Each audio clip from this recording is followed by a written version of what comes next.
هر کسی به یک قله‌ای میرسه، یک کار متفاوت میکنه، یه خدمتی رو به جامعهش میکنه، قطعاً برخواست از محرومیت و محدودیته. مگه میشه با بنز مادرت بیای، با BMW پدرت از دانشگاه بری بیرون، بعد انسان بزرگی بشی؟ نه، باید در فرایند چکشکاری بشه، باید بخوری، باید در کوره پخته بشی، باید صدای ناله تو از پخته شدنها به عرش برسه. سوختم. بعد یک انسان از هست متولد میشه. اون انسانی که متولد میشه اون میتونه معجزه کنه.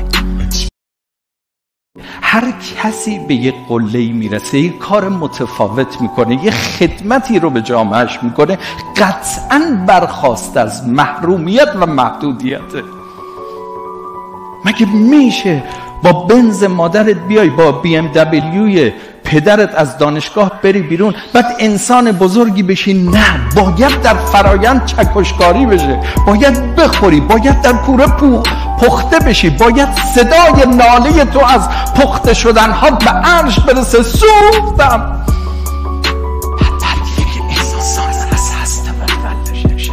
اون انسانی که متولد میشه اون میتونه معجزه کنه.